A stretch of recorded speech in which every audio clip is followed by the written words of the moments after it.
इसमें बस एक टॉपिक बचा था इंसर्शन सॉर्टिंग, उसे देख लेते हैं और इसको ये वाला लेक्चर होगा जब कंप्लीट। इंसर्शन सॉर्टिंग को सबसे पहले हम देखेंगे लॉजिक एंड एक्सप्लेनेशन इसका क्या होता है। इसमें कुल मिला के इस तरह से है, जैसे हमारा दे देंगे एरे, उसको हमें सॉर्ट करना रहेगा। सॉर्ट करने के लिए सबसे पहले इनको दोनों को पहले दोनों एलिमेंट को स्वैप करेंगे। यहाँ पे जे को इस पे रख देंगे और आई को भी पहले ही देखो, मतलब आई इक्वल्स टू 1 पे, जे इक्वल्स टू 1 पे भी दोनों को रख दिया जाएगा। मतलब आई इक्वल्स टू 0, आई जे 0 पे नहीं रखेंगे, 1 पे रखेंगे। यहाँ 1 है भी, तो उस 1 को 1 मत समझना, वो 1 में बोल रहा हूँ। इस पर रखने के बाद हम अगर हमारे अकॉर्डिंगली नहीं होगा तो इसको हम स्वैप कर देंगे।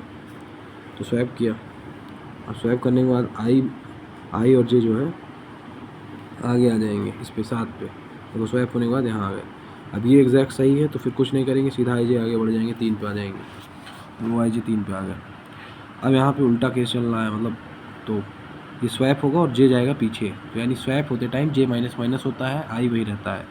तो 3 यहाँ आ जाएगा, 7 यहाँ आ जाएगा, जे यहाँ पहुँच जाएगा। देखते हैं, ये देखो वही 1 4 3 7, जे यहाँ आ गया, आई वही है। अब ये दोनों स्वैप होंगे क्योंकि उल्टे टाइप में लिखे हैं, जे फिर पीछे जाएगा। ओके ऑल राइट, जे यहाँ आ गया, 3 आ गया। अब ये दोनों स्वैप नहीं होंगे, ये ठीक लिखा है, 1 3 4 7 एकदम लाइन पे लिखा है। अब इस स्टेप के बाद जे और आई क्या करेंगे, सीधा 9 पे आ जाएंगे। देखो अभी ये एक सही लिखा है तो कुछ नहीं होगा, आई जे आगे बढ़ जाएंगे, ठीक है आगे बढ़े। अब यहाँ उल्टा लिखा है तो आई यही बैठा रहेगा, ये स्वैप होकर जे पीछे जाएगा। ये देखो ये स्वैप होकर जे पीछे जाएगा, ये देखो स्वैप होगा जे पीछे जाएगा, ये देखो स्वैप होगा जे पीछे जाएगा, ये देखो। अब यहाँ से आई और जे वापस अकेले अपने आप यहाँ पहुँच जाएंगे। यहाँ पहुँचते ही मान फिर से स्वैप जे पीछे, स्वैप जे पीछे, स्वैप जे पीछे, ऐसे होगा। इस तरह से फाइनलाइज ये मतलब इसकी एक्सप्लेनेशन चलती है। इसमें कोड कैसे है, कोड इसका थोड़ा सा इंसर्टिंग सॉर्ट में याद करना पड़ेगा कि एक फॉर लूप लगती है, एक वाई, उसके अंदर वाइल लूप लगती है। आई को सबसे पहले 1 पे सेट किया जाता है, एन होता है, और जे को आई पे सेट किया जाता है, आई यानी 1 ही है एग्जैक्टली।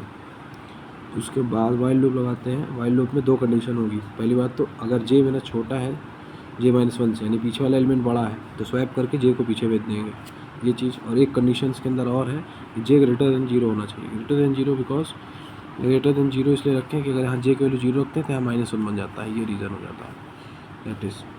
अब इसमें भी टाइम कॉम्प्लेक्सिटी 3 केसेस हैं। एक तो वर्स्ट केस है, वर्स्ट केस में भी चेक करोगे तो n² आएगी। तो इसके बाद एक एवरेज केस होता है, एक बेस्ट केस होता है। तो मैंने टाइम कॉम्प्लेक्सिटी किसी भी वीडियो में नहीं बताई है। टाइम कॉम्प्लेक्सिटी हमें लास्ट टाइम पे देखना पड़ेगा अपने से। एंड इसमें जो स्टेबिलिटी की बात है वो देख लेते हैं। इसमें मैंने 2 नंबर सेम लिए 1 1, जैसे वहाँ 7 7 लिए थे, और इनको हम आगे कंटिन्यू करेंगे। कंटिन्यू करने के बाद होगा क्या कि ये स्वैप होंगे, फिर ये सही लिखा है तो आगे बढ़ेंगे, फिर ये स्वैप होंगे, ये 3 पीछे पहुंचाया जाएगा, फिर इस तरह से। तो जब देखेंगे तो ऑर्डर वही रहता है। तो बबल सॉर्टिंग की तरह इसमें भी ऑर्डर सेम रहता है, तो ये भी स्टेबल होता है। जबकि हमारा सिलेक्शन सॉर्ट में ऑर्डर चेंज हो जाता है। That's it. और यहाँ से ये समाप्त होता है।